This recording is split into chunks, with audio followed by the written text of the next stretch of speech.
स्वागत है आपका वार ऑफ एस्पायरेंट्स चैनल में। और डेली सुबह सुबह हम जितनी भी शिक्षा जगत से संबंधित खबरें होती हैं उनको कवर करते हैं। तो देखिए, आज की जो खबरें हैं बिल्कुल हम सीधा उसी पे आते हैं, फालतू की बातें ना करते हुए। तो आज की जो खबरें हैं वो सबसे पहले ये है कि जो पीसीएस है 2021 का प्री एग्जामिनेशन वो पोस्टपोन हो चुका है, स्थगित हो चुका है।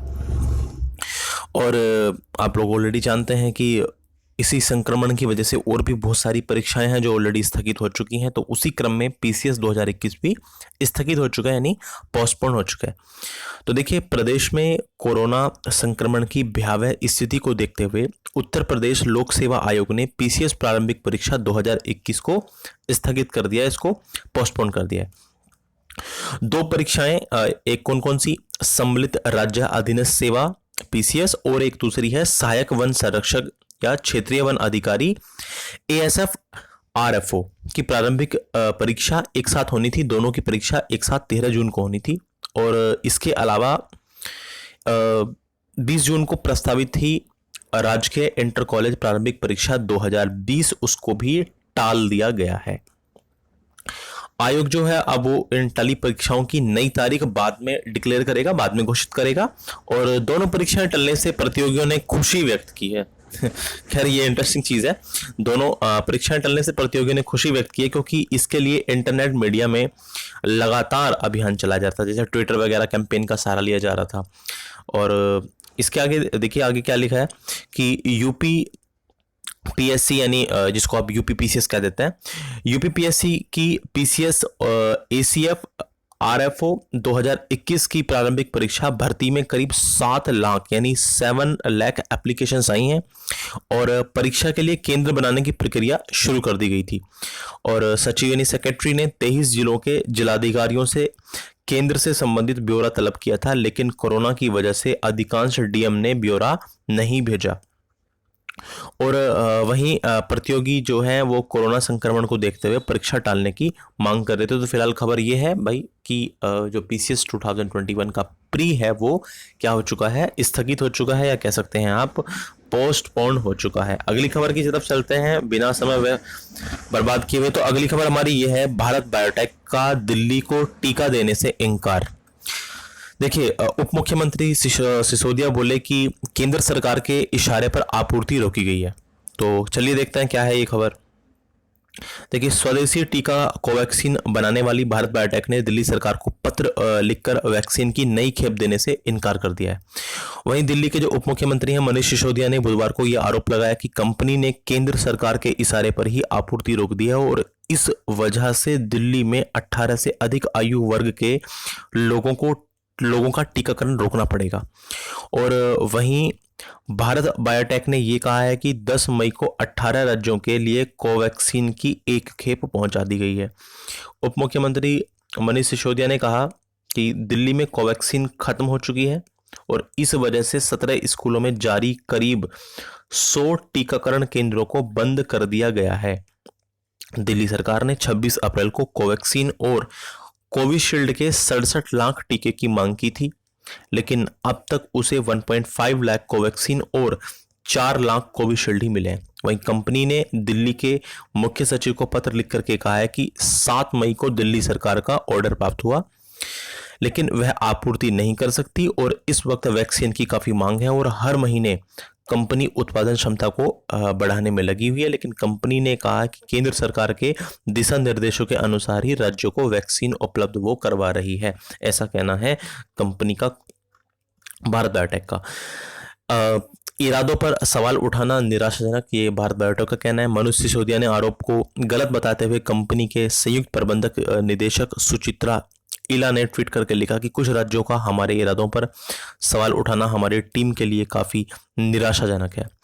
सुचित्रा इला ने कहा कि हमारे 50 कर्मचारी कोविड संक्रमण होने के कारण काम नहीं कर पा रहे हैं, और हम आपके लिए इस महामारी और लॉकडाउन में सातों दिन 24 घंटे 24x7 काम करने में लगातार बिजी हैं। अगली खबर की तरफ चलते हैं, ये काफी इंपॉर्टेंट है। ये खबर है सहायक अध्यापक परीक्षा 2018 से संबंधित। देखिए, जो आंसर की है, आंसर की को चुनौती देने वाली जो सैकड़ों याचिकाएं थी, सैकड़ों पेटिशंस थी, उनको रिजेक्ट कर दिया गया है, उनको खारिज कर दिया गया है।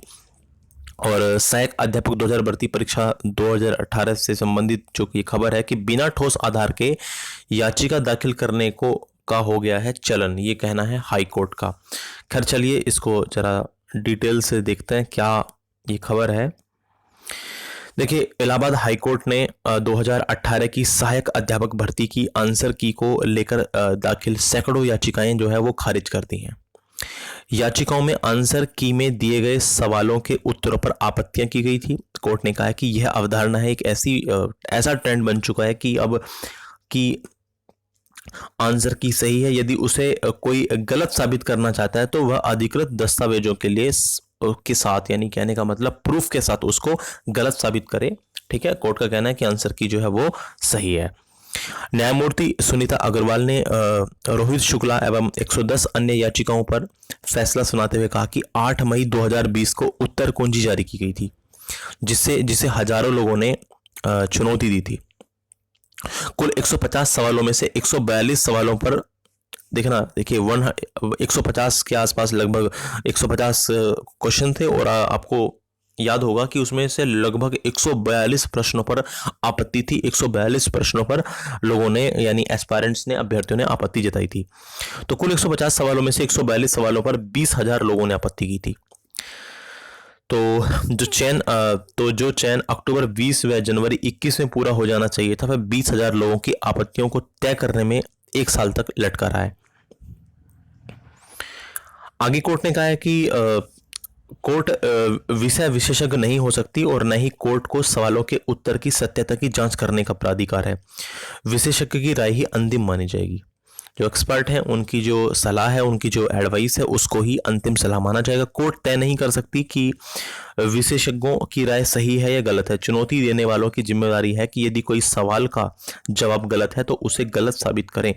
कोर्ट ने कहा कि प्रतियोगी परीक्षा की आंसर की जारी होते ही चुनौती देना एक फैशन बन गया है। बिना किसी ठोस आधार के मनगढ़ंत आरोप लगाते हुए याचिकाएं दाखिल की जाती हैं, जो भर्ती प्रक्रिया को विलंबित करता है। कोर्ट ने कहा कि याचिगण सवालों के उत्तर गलत साबित करने में जो है नाकाम रहे हैं, वो सक्सेसफुल नहीं हो पाए हैं।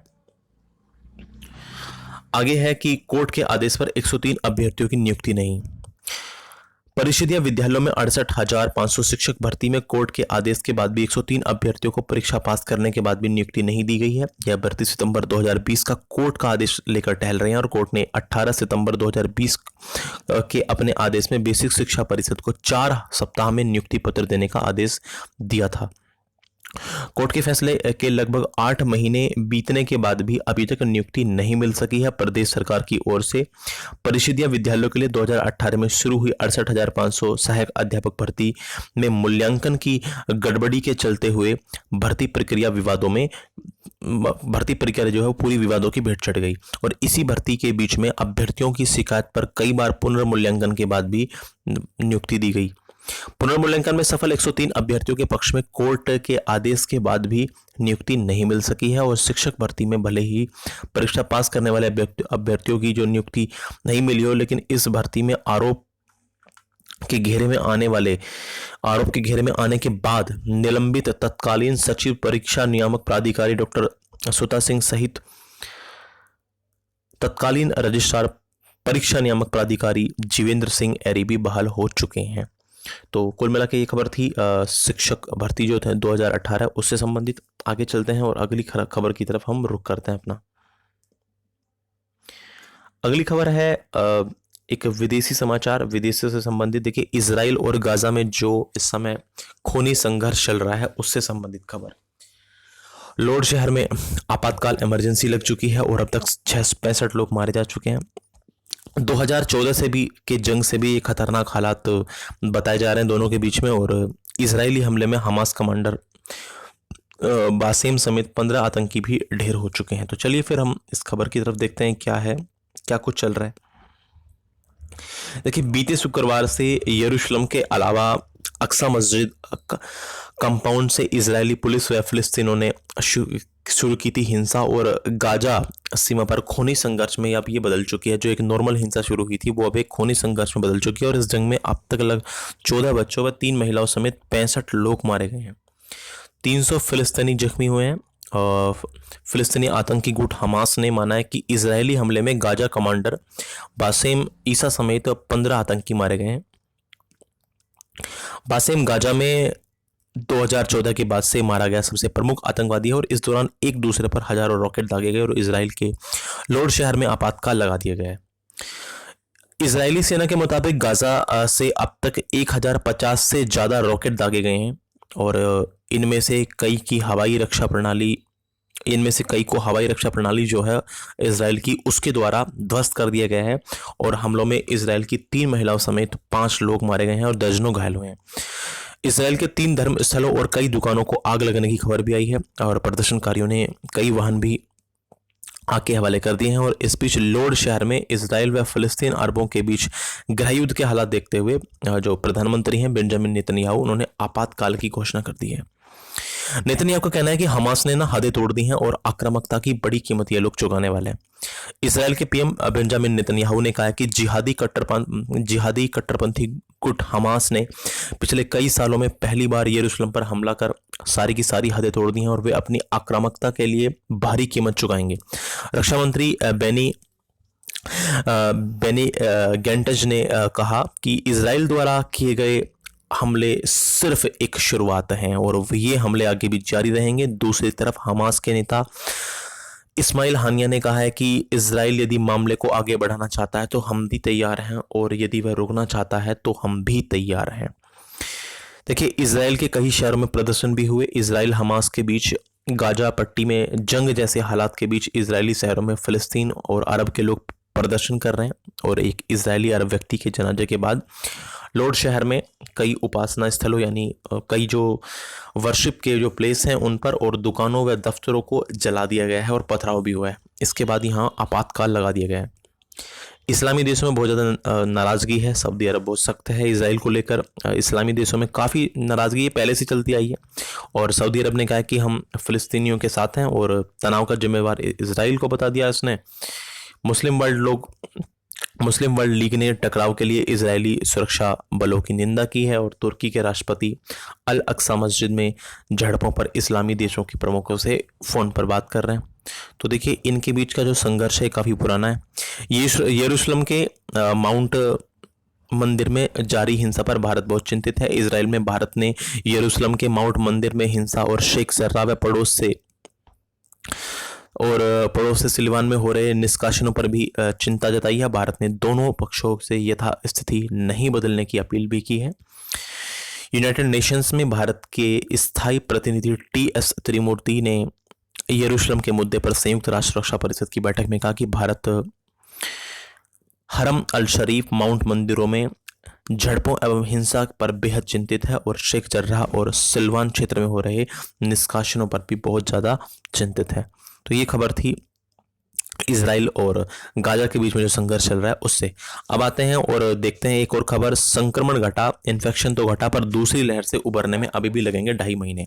देखिए, केंद्र के विशेषज्ञों ने यह अनुमान लगाया कि ग्रामीण इलाकों में बढ़ रहे मरीज और हालात जो हैं वो हो रहे हैं चिंताजनक। कोरोना की दूसरी लहर से बाहर आने में देश को अभी और लंबा वक्त लग सकता है। पिछले 2 सप्ताह के दौरान कुछ हिस्सों में संक्रमण कम हुआ है, लेकिन वर्तमान हालात ऐसे हैं कि पुरानी स्थिति में वापस पहुंचने के लिए अभी 2 से 2.5 महीने का इंतजार करना पड़ सकता है। केंद्र सरकार के जो एक्सपर्ट हैं उनका मानना ये है कि बीते मार्च माह से संक्रमण के नए मामले बढ़ने शुरू हुए थे। अभी देश में 36 लाख से भी ज़्यादा मरीजों का उपचार चल रहा है और इस आंकड़े को 1 से 2 लाख आने में कम से कम जुलाई से अगस्त महीने तक का इंतजार करना पड़ सकता है। स्वास्थ्य मंत्री के एक वरिष्ठ अधिकारी ने बताया कि महाराष्ट्र, दिल्ली और उत्तर प्रदेश में सबसे पहले मामले बढ़ने लगे थे, लेकिन अब यहाँ हर दिन मरीजों की संख्या जो है वो कम देखने को मिल रही है, जबकि हिमाचल प्रदेश, हरियाणा, उत्तराखंड, पंजाब, राजस्थान में मामले अब बढ़ रहे हैं। पंजाब में एक ही महीने के अंदर 2 बार केस बढ़े हैं और इतना ही नहीं, दूसरी लहर के दौरान संक्रमण की रफ्तार ग्रामीण क्षेत्रों तक पहुंच गई है, जिसे सरकार की चुनौतियों को और अधिक बढ़ा दिया, जिसने सरकार के सामने जो चुनौतियां हैं वो और ज़्यादा बढ़ चुकी हैं। उन्होंने उम्मीद जताई कि बीते फरवरी माह की स्थिति में लौटने के लिए देश को अभी कुछ और महीनों का इंतजार करना पड़ेगा। संक्रमण कम होते ही शहर खोलना होगा जोखिम भरा, ऐसा बताया भारतीय आयुर्विज्ञान अनुसंधान संस्थान यानी ICMR ने अधिक कोरोना संक्रमण वाले जिलों में हालात काबू में लाने के लिए 8 हफ्तों तक लॉकडाउन की पैरवी कर दी है। आईसीएमआर के निदेशक डॉक्टर बलराम भार्गव का ये कहना है कि जिन भी जिलों में संक्रमण दर 10% से 10% से ज़्यादा है, उन्हें 6 से 8 हफ्तों के लिए अभी और बंद रखने की जरूरत है। फिलहाल देश के 718 में से 3/4 जिलों में अधिक संक्रमण के हालात हैं। इनमें दिल्ली, मुंबई और बेंगलुरु जैसे शहर भी शामिल हैं। साथ ही भार्गव ने यह बताया कि अगर संक्रमण दर घटकर 5% हो जाए तभी पाबंदियां हटाई जानी चाहिए, लेकिन ऐसा होने में अभी 6 से 8 हफ्ते लगेंगे। लगभग आप ये कह सकते हैं कि 2 से 2.5 महीने का भी टाइम आगे लगने वाला है। लेकिन ऐसा होने में अभी 6 से 8 हफ्ते लगेंगे, लिहाजा प्रशासन को अभी कोई जल्दबाजी नहीं करनी चाहिए। दिल्ली का उदाहरण देते हुए उन्होंने कहा कि यहाँ पहले संक्रमण दर 35% थी, जो अब 17%, 17% हो गई है, लेकिन अभी लॉकडाउन हटा दिया जाए तो ये खतरनाक होगा। डॉक्टर भार्गव ने माना कि शक्ति बरतने में हुई थी ढिलाई। भार्गव ने माना कि दूसरी लहर को लेकर शक्ति बरतने में ढिलाई हुई। उन्होंने बताया कि 15 अप्रैल को नेशनल टास्क फोर्स की बैठक में 10% संक्रमण वाले इलाकों में लॉकडाउन की अनुशंसा की गई थी, लेकिन लागू करने में हो गई क्या देरी, ऐसा कहा है आईसीएमआर के अध्यक्ष ने। लोगों की जिम्मेवारी पर भविष्य निर्भर। राष्ट्रीय टास्क फोर्स के सदस्य और मंत्रालय के एक वरिष्ठ अधिकारी ने बताया कि देश का भविष्य अगले कुछ महीनों में क्या हो सकता है, इसके बारे में अनुमान लगाना उचित नहीं होगा, क्योंकि वर्तमान स्थिति से हम बाहर तभी आ सकते हैं जब लोग अपनी जिम्मेदारी को समझें, अपनी रिस्पॉन्सिबिलिटीज को समझें और सरकारों के निरंतर प्रयास जारी रहें, और इनमें से किसी ने भी अगर लापरवाही दिखाई तो फिर हालात फिर से बिगड़ सकते हैं। तो ये थी कुछ आज की मुख्य खबरें। देखिए, इसकी बात की जाए तो अभी यदि एक अनुमान लगाने की कोशिश की जाए तो 6 से 8 हफ्ते तो खैर ही कहना है, लेकिन आने वाले 2 से 2.5 महीने अभी आसार सही नहीं दिख रहे हैं। तो खैर ये थी आज की जो थी मुख्य खबरें, और आज के लिए इतना ही। फिर मुलाकात करेंगे हम अगले अध्याय में।